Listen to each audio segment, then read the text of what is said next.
Welcome back to another class on Dalet Amot Shel Halacha. Ein lo HaKadosh Baruch Hu be'olamo ela arba Amot Shel Halacha bilvad. We are still in the Chazara program. This will be part 7 of the Shi'ur. Ta'a ubirech al ma'achal kodem sheyavdil. If a person made a mistake and he blessed on a food before he did Havadala, what does the Halacha say about such a situation? If somebody made a mistake and he blessed a blessing on a certain type of food or on a certain type of drink, and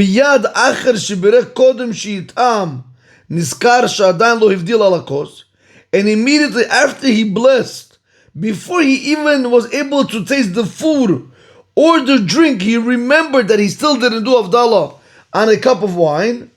You need to taste a little bit from that thing, whatever you blessed on. Because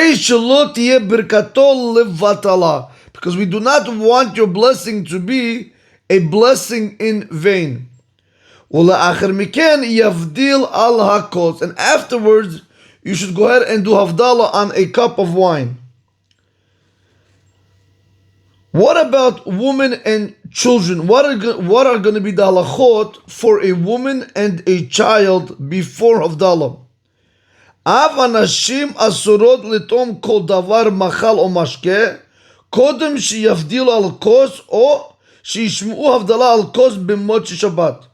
Even women are not allowed to taste any food or any drink before they do Havadala on a cup of wine, or before they listen Havadala from somebody else on Motzi Shabbat.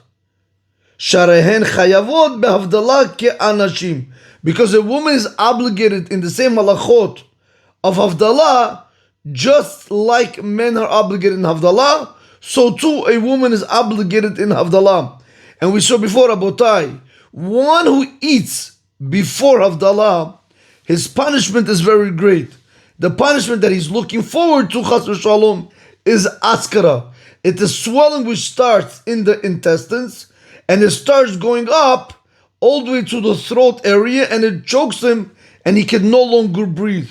Why is that punishment? Mida keneged mida, measure for measure. Just like you consumed something through your throat, which you were not allowed to do before Havadala, and your stomach got the benefit, so therefore from the stomach it starts, goes up to the throat, and lolin rabotai chas v'shalom, the swelling begins, and when the swelling reaches the throat area, once there's swelling rabotai, it closes the windpipe, and the person chas v'shalom can pass away. So therefore, a person needs to be very, very careful that their women are not, rabotai, repeat, they are not allowed to eat or drink anything before Havadala. Again, we saw water is allowed, but even water, we said according to the Mikubalim, one should stay away from water. Umutar, what about children? So he says over here, Umutar leted ketanim lechol kodem ha'havdala. When you're dealing with small children, you are allowed to give them something to eat before Havadala. Even if they reach the age of 6. Here we go, Rabotai, listen carefully. As long as there is a necessity. For example, the children are hungry, or they're thirsty and they really need to eat, and they really need to drink.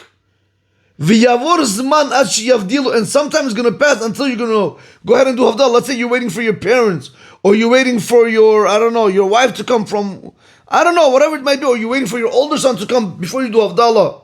And now the children are hungry or thirsty. Over there we're going to tell them that they're allowed to go ahead and eat and drink. But he also says, V'gam einam yochlim lahavdil ba'atzmam. And also he says that these 6-year-old children, they're not able to do Havadala by themselves. Because remember, they have a mitzvah of chinuch, of educating them. So let's say, for example, the mother is home, and the father keeps the Rabbeinu Tam. So he ain't going to do it until 30 minutes after Shabbat is out. That's how Rabbeinu Tam works. So, and the children want to eat or drink. So what are you going to do? So I put it to you like this. If the father wants to keep Rabbeinu Tam, right, let him keep Rabbeinu Tam. But at least let the child do Havdalah for himself. If he can go ahead and say the words, right, Koshua, the Sav Shem Amunai Kra, the Savri Maranam Bracha, the Brei Prei Geffen, Borei Minei B'Samim, Borei Mira'esh, Baruch HaMavdil Ben Kol Shechol, all the brachot that like we usually do. If the child can do all that, he should preferably do that himself and then eat it. Or let somebody else in the family who's above 13 for a boy or 12 for a girl go ahead and do the Havdalah for the child instead of waiting for the father to take out Rabbeinu Tam. A father should know, Rabotai, his chumrot, his stringencies should never ever be placed on the wife and children. You want to be stringent on your own account, but not on the account of your family. In any event, we see over here, even small children, since there is a mitzvah of chinuch, of education, from 6 years old, I'm telling you 6 years old, but you should know if the child is sharp enough, the mitzvah of education starts even from age 5. We as parents have to be very careful. Just because he's a child doesn't mean automatically you're allowed to go ahead and give him food to eat. So it comes out of here according to Rav David Yosef Shlita, he's telling us that if a child needs to eat, for example, he's hungry, or he needs to drink, and nobody else is able to do Havdalah for him, and he himself cannot do the Havdalah, then we're going to be lenient and allow him to eat. Umikol makom, nevertheless, kishehem kiruvim legil bar mitzvah, ra'ui lahargilam shelo yechulu o yushtu kodem ha'havdalah. However, when they already come to the age of bar mitzvah for a boy, or the age of bat mitzvah for a girl, you should go ahead and you want to educate them, you want to accustom them not to eat anything and not to drink anything before Havdalah. V'chen, and so too, yesh lahachmir, wants to be stringent, shelo lated lahem sukariot u'minei metika. So too, one should be stringent not to give children all types of sweet things. You know, you can give them, you'll think potato chips is okay, or candies and gummy bears and Twizzlers and all these things, and lollipops. Chacham Rav David Yosef that tells us over here, even in that you should be stringent not to give a child who reached the age of chinuch. Ela rak divrei ma'achal sheyesh behem tzorech laguf. You should only give your child food that is necessary for the body, something that's nutritional, not just anything before Havdalah. It has to be, Rabotai, nutritional. V'av v'im hem ketanim biyoter. Let's say they're very small children. Ve'enam mevinim inin Havdalah klal. They don't understand what is Havdalah. They don't know what you're doing. I don't give me 2 years old, 3 years old. They don't have an idea what Havdalah is. Yesh la'kel av b'zeh. You can be even lenient when it comes to candy and everything else, right? The son says, Mommy, I want a candy, I want ice cream, I want this. A 2-year-old boy, a 3-year-old boy that doesn't have understanding of what Havdalah is, we're going to tell you, you can be lenient when it comes to that. But it is very important. Let's just try to see this one more time, Rabotai.